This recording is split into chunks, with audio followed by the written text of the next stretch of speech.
Assalamualaikum warahmatullahi wabarakatuh. Teman-teman mahasiswa PPG sekalian, berjumpa lagi dengan channel saya.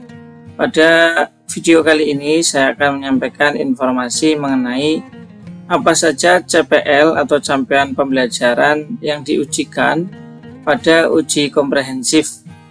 Nah, di sini saya sudah menampilkan beberapa tabel. Nah, pada tabel ini kita akan coba jelaskan CPL-CPL yang nantinya akan diujikan. Yang pertama untuk CP1, indikatornya adalah mampu menyampaikan ide, gagasan, jawaban terhadap pertanyaan penguji secara lisan atau tulis dengan jelas, tegas, dan meyakinkan. Nah, ini terkait dengan bahan ujian kompetensi kepribadian. Nah, untuk bobotnya adalah 5% ya. Nah, untuk CP yang kedua, indikatornya adalah mampu menjelaskan IPK dan TP di RPP dalam rangka mendorong siswa berpikir tingkat tinggi. Nah, ini berasal dari bahan kompetensi pedagogik untuk modul pedagogik dan perangkat pembelajaran. Silakan ini nanti dipelajari. Untuk bobotnya adalah 10%. Nah, yang CP3 ada dua subindikator. Yang pertama adalah mampu menyelesaikan masalah terkait dengan pengembangan materi ajar. Kemudian yang kedua adalah mampu menjelaskan materi ajar di RPP, termasuk advance material secara bermakna. Ini yang CP ketiga. Diambilkan dari mana bahannya? Yaitu dari modul profesional ya, sesuai bidang studi masing-masing dengan bobot 10%.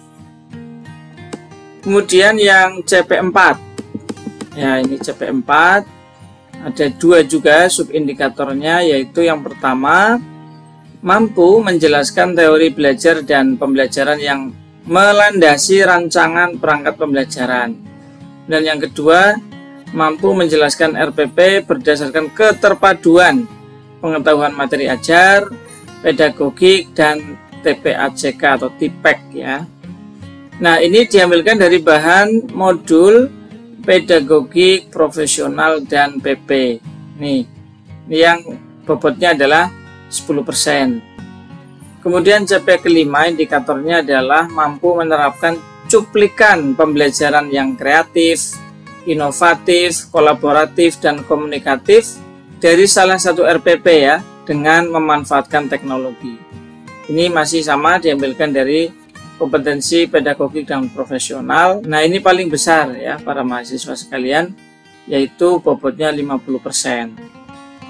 Kemudian yang CP6 yaitu indikatornya mampu memahami aspek penilaian dalam rancangan pembelajaran yang mencakup aspek penilaian sikap, pengetahuan, dan juga keterampilan, termasuk kisi-kisi dan soal yang berorientasi pada HOTS ya.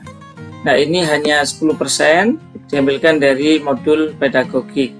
Kemudian CP7 atau yang terakhir ada dua subindikator. Yang pertama memiliki rencana refleksi diri dalam pembelajaran, dan yang kedua adalah mampu memanfaatkan hasil penelitian atau informasi baru dalam menyusun RPP. Nah, ini diambilkan dari modul penelitian tindakan kelas, untuk bobotnya hanya 5%. Ini adalah untuk CP komprehensif atau capaian pembelajaran ujian komprehensif. Nah, kemudian untuk CPL utama, materi uji kompetensi pedagogik dan kompetensi profesional, ini desainnya seperti ini. Yang pertama adalah untuk materi pedagogik, itu modul pengembangan profesi guru, kemudian teori belajar dan pembelajaran, perkembangan peserta didik, kemudian modul evaluasi pembelajaran, modul perangkat pembelajaran, dan modul PTK. Kemudian untuk materi profesional, untuk yang bidang studi PAI itu 6 modul profesional yang ada di Prodi PAI, kemudian yang PGMI juga sama, dan yang PGRA juga sama di masing-masing prodi. Kemudian yang terakhir untuk ujian komprehensif ada CPL tambahan, yaitu materi uji PTQ dan wawasan moderasi beragama. di mana beberapa indikator yang dinilai untuk BTQ ini adalah mampu membaca Al-Quran dengan fasih dan benar sesuai ilmu tajwid dan ilmu gharib. Nah, kemudian yang kedua, mahasiswa mampu menjelaskan hukum-hukum bacaan ya sesuai dengan ilmu tajwid dan ilmu gharib. Yang ketiga, mahasiswa mampu menulis surat pendek.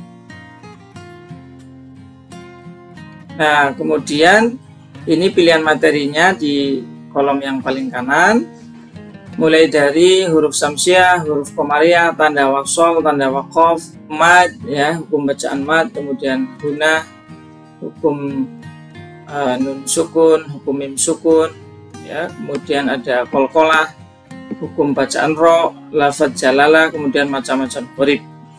Dan yang terakhir adalah materi wawasan moderasi beragama dengan indikator. Yang pertama, mahasiswa mampu menjelaskan apa, what, mengapa, why, dan bagaimana, how, terkait moderasi beragama. Kemudian mahasiswa mampu mendeskripsikan ya, strategi pengimplementasian moderasi beragama di dalam masyarakat. Nah, sebagai pilihan materi nanti bisa diambilkan dari kolom yang paling kanan, misalnya pengertian moderasi beragama, prinsip dasar yaitu adil dan berimbang, landasan moderasi beragama, kemudian indikator moderasi beragama. Nah, inilah teman-teman mahasiswa PPG sekalian terkait dengan beberapa CPL ya yang nantinya akan diujikan pada kegiatan uji komprehensif.